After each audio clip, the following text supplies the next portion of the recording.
பிரம்மாண்ட இயக்குனர் சங்கர் அவங்களோட பல படங்கள் ரிலீஸ் ஆகி பிளாக் பஸ்டர் ஹிட் கொடுத்திருக்கு. பிரம்மாண்டமான படம் எடுக்கிறவங்களுக்கெல்லாம் ரொம்ப இன்ஸ்பிரேஷனலாகவும் இருந்துட்டு இருக்காரு. இப்போ ரீசெண்டா ரிலீஸ் ஆன கேஜிஎஃப் படமா இருக்கட்டும், இல்ல பாகுபலி படமா இருக்கட்டும், எல்லா படங்களுக்குமே இன்ஸ்பிரேஷனல் சங்கர் சார் தான் அப்படின்ற மாதிரி கூட சில பேட்டிகள்ல சொல்லி இருக்காங்க. ரீசெண்டா சங்கர் அவங்களோட இயக்கத்துல வெளிவர படங்கள் எதிர்பார்த்த அளவிற்கான வெற்றியை கொடுக்கல.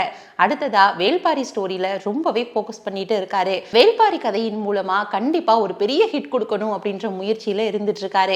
பட ரீதியா அவர் நெகட்டிவான விமர்சனங்களை சந்திச்சாலும் இப்போ கதை ரீதியா அமலாக்கத்துறையினரே 10.11 கோடி சொத்தை முடக்கிற அளவிற்கு பிரச்சனை வந்திருக்கு. அது என்னன்னா 2010 சூப்பர் ஸ்டார் ரஜினிகாந்த் மற்றும் ஐஸ்வர்யா ராய் அவங்களுடைய நடிப்புல ரிலீஸ் ஆன படம் தான் எந்திரன். சன் பிக்சர்ஸ் கலாநிதி மாறன் இந்த படத்தை தயாரிச்சிருந்தாங்க.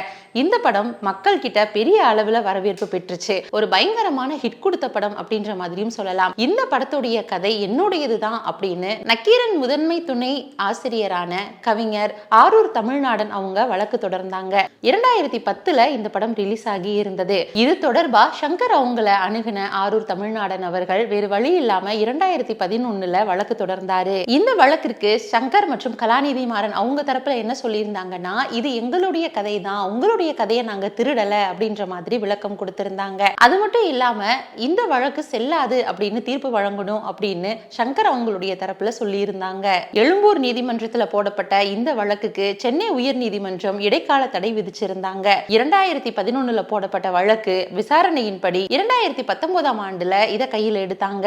அதன்படி 2019 ஆண்டு ஜூன் மாசத்துல தீர்ப்பு வழங்கினாங்க. அந்த தீர்ப்புல 2007 எழுதப்பட்ட ஆரூர் நாடன் அவங்களுடைய ஜூஹிபா கதைக்கும் எந்திரனுடைய கதைக்கும் நிறைய ஒற்றுமை இருக்கு. கிட்டத்தட்ட 16 ஒற்றுமைகள் கிட்ட வருது அப்படின்ற மாதிரி சொல்லியிருந்தாங்க.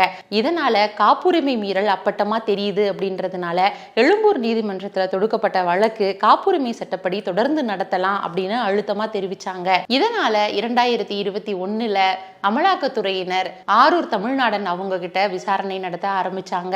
அந்த விசாரணை தொடர்பா அவங்க எடுக்கப்பட்ட பல விசாரணையின் அடிப்படையில ஆரூர் தமிழ்நாடன் அவங்களுடைய கதை எந்திரன் கதைக்கு ஒத்து போறதுனால இப்ப எடுக்கப்பட்ட விசாரணையின் அடிப்படையில இயக்குனர் சங்கர் அவங்க மேல 10.11 கோடி சொத்துக்களை முடக்கம் பண்ணி இருக்காங்க.